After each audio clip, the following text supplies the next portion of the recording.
Well, I'm going to attempt to fold a couple of video responses into this one response. I guess the first, most direct question was basically accepting my morality, my definition of an objective morality. The question is, how would we stop people who are behaving immorally?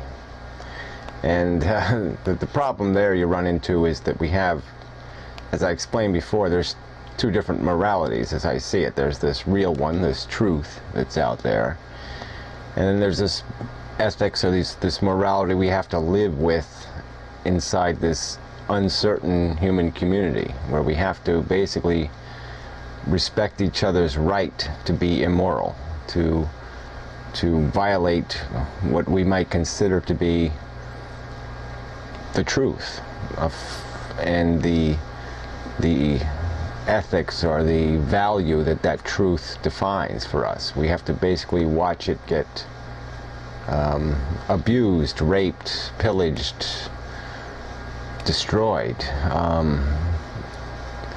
and accept that because of the fact that we cannot demonstrate with any proof, with any substantial enough proof, that our morality is the morality.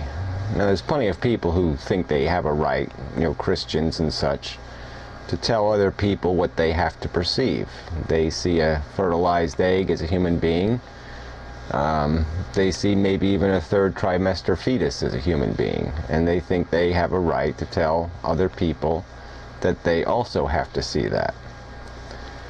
And I would argue that to some extent they do have a right, but it comes with a certain, I think the idea of democracy works in this sense, in that you have this constitution, you have these basic precepts, this foundational law, and then you build other law on top of it. And these foundational law is, the free speech thing, and the equal rights thing, and the equal treatment thing. And to amend those basics, you really have to have a consensus, not merely a majority, but a consensus, a substantial popular opinion. And it doesn't make it right, it just makes it more certain or more reliable than a mere majority. And so that's what I would put things like abortion laws and other things.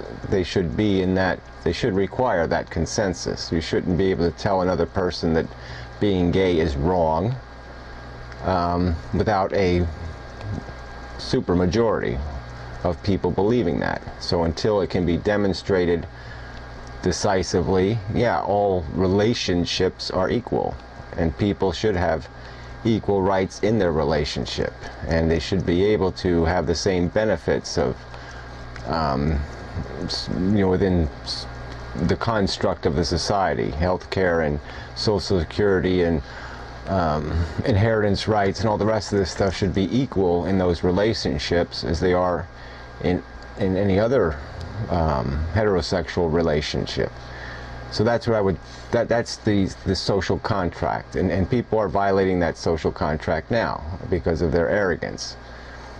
And in my past, I might have been willing to violate that social contract because I didn't quite understand it, and I would say in my younger years, I might have thought it would be okay to have a mere majority to say it was wrong to hunt other animals, and that it was wrong to eat them.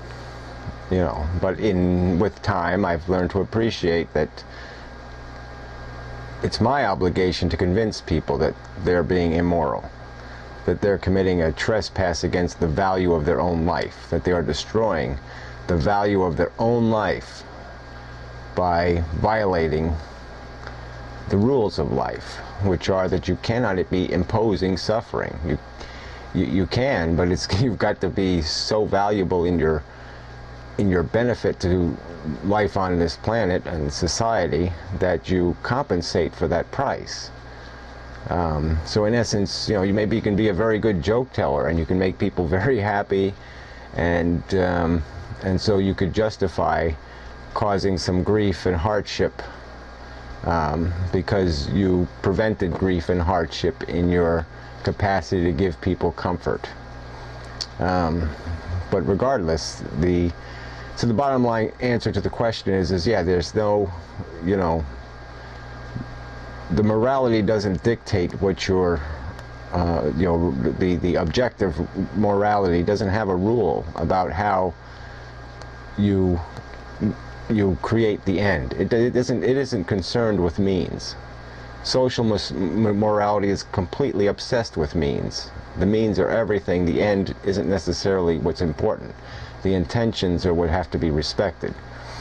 And in the absolute objective morality, the truth, it wouldn't matter if I killed, if I committed a genocide, if in the end that genocide was to prevent a greater genocide, then committing the genocide would be justified. It would be morally justified because the end result was a decrease in suffering. But like I said, standing in our position of insecure ignorance, it would be a very bold step to have the confidence to ever impose the judgment of morality on any other people. I mean, they have to kind of, so the answer is, yeah, you have to convince them, maybe you can kick them in the ass. I mean, you might be able to do impose something on them besides just words, but I mean, yeah, you're limited. You don't have a lot of right to prevent people from being immoral motherfuckers and for being unproductive. And so another comment I got received was basically along those lines is that, well, what good is this morality if there's no enforcement agency? And that's part of the catch of absolute and objective morality, is that its end is built in, the punishment is built in, because we are all equal. My suffering is not only equal to another human's suffering, but qualitatively there are degrees of suffering within the whole animal community, and all that counts. And there might not be exact parity, but whatever, you want to have some stupid equation that says 2 giraffes and a koala bear equal 1 human, whatever the equation is, but it exists. There's an equation there. And in the end, if we like I said, the punishment is in the deed. If you are being unproductive, you are harming effectively yourself. There's nothing else out here to harm but other conscious things. And so it's consciousness as a whole that you are destroying, then it is yourself. It really doesn't matter whether you're doing the suffering or they're doing the suffering. If that statement is true, if it doesn't matter to the universe or to the objective morality which individual is doing the suffering, then it doesn't matter. It really just doesn't matter. So in a sense, you can't really, personally escaping it doesn't mean anything. If you create it, it exists. It doesn't matter whether you personally are experiencing the punishment for your deed. The fact is, you have imposed the punishment on a thing of equal value, a thing of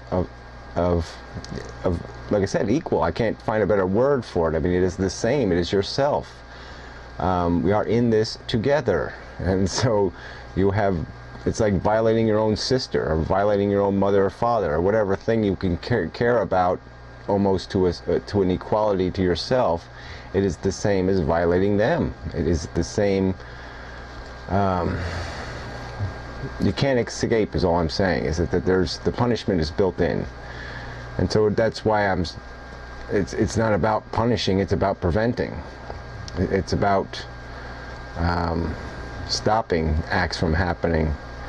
And deterrence, it has to, as a practical matter in our society, we do create that, but deterrence that comes at a price. And like I said, in the objective universe, you'd have to be very careful about how you apply that deterrence, because you are imposing suffering or discomfort or deprivation, and you're going to have to come up with something of enough value to justify that.